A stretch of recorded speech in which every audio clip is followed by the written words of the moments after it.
ৰাষ্ট্ৰীয় চলচ্চিত্ৰ বঁটাৰ পৰা আৰম্ভ কৰি কেইবাটাও বঁটাৰে বিভূষিত আন্তঃৰাষ্ট্ৰীয় খ্যাতিসম্পন্ন ছবি নিৰ্মাতা ৰীমা দাসৰ সৈতে আজি এক অন্তৰংগ আলাপ আয়োজন কৰে যোৰহাটৰ প্ৰেছ ক্লাবে। ভিলেজ ৰকষ্টাৰ বুলবুল কেন সিং, তৰাজ হাছবেণ্ড, ভিলেজ ৰকষ্টাৰ 2 আদি কেইবাখনো খ্যাতিসম্পন্ন বোলছবি ইতিমধ্যে ৰাইজলৈ আগবঢ়াই দিছে ৰীমা দাসে। 2017 চনত মুক্তি পোৱা তেওঁৰ চলচ্চিত্ৰ ভিলেজ ৰকষ্টাৰে ৰীমা দাসক বিশ্বব্যাপী চিনাকি কৰাই দিছিল। এই চলচ্চিত্ৰখন বিভিন্ন আন্তঃৰাষ্ট্ৰীয় চলচ্চিত্ৰ উৎসৱত প্ৰদৰ্শিত হয় আৰু বহুকেইটা সন্মান লাভ কৰে। আজি এই অন্তৰংগ অনুষ্ঠানত যোৰহাটৰ বিভিন্ন ক্ষেত্ৰৰ বহুকেইজন গণ্যমান্য ব্যক্তি উপস্থিত থকাৰ লগতে যোৰহাটৰ সংবাদ কৰ্মীসকলো উপস্থিত থাকে। বোলছবি জগতৰ বহু নজনা কথা, কি ধৰণৰ চিন্তাক প্ৰতিফলিত কৰি বোলছবি এখন তেওঁ নিৰ্মাণ কৰে আদি বহু প্ৰশ্নৰ অৱতাৰণা কৰে আৰু তেওঁ এই বিষয়সমূহত আলাপ কৰে।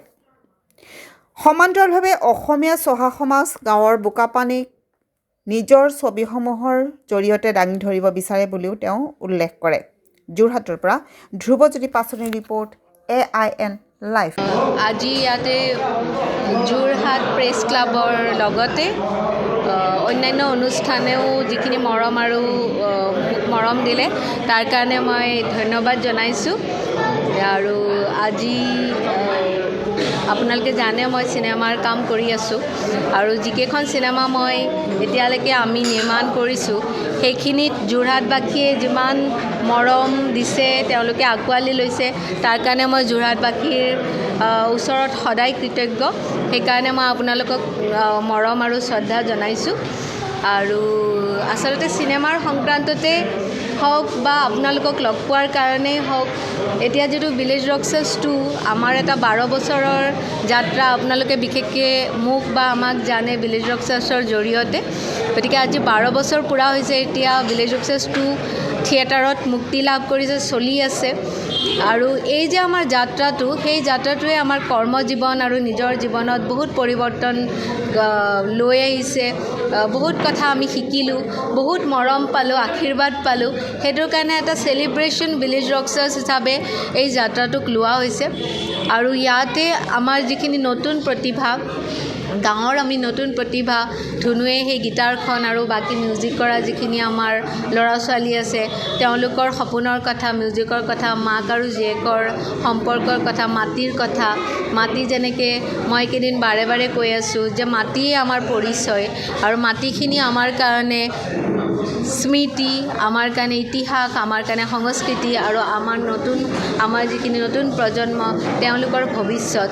গতিকে এটা সংলাপ আছে ইয়াতে, মাকে জীয়েকক কয় যে ময়ো তোৰ মা আৰু অসমৰ মাটিও তোৰ মা। গতিকে বিভিন্ন আচলতে হাঁহি আৰু সংগীত আৰু আৱেগ তেনেকুৱাৰে নিৰ্মিত এখন ছবি। আৰু মই এইটোৱে ক'ব পাৰোঁ যে এই ছবিখন অসমৰ মাটি পানীক মই অসম সন্তান হিচাপে মই আমি উৎসৰ্গা কৰিছোঁ।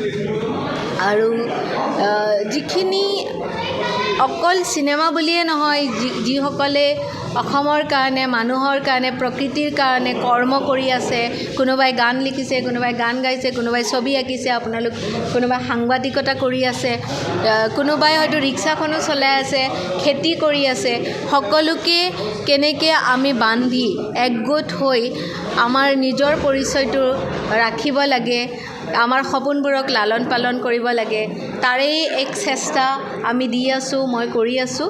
আৰু সেইটোৰ কাৰণে আপোনালোকৰ পৰা মৰম শ্ৰদ্ধা আৰু আশীৰ্বাদ বিচাৰিছোঁ। ধন্যবাদ। যিকোনো খবৰ আৰু বিজ্ঞাপনৰ বাবে যোগাযোগ কৰক 7896121996।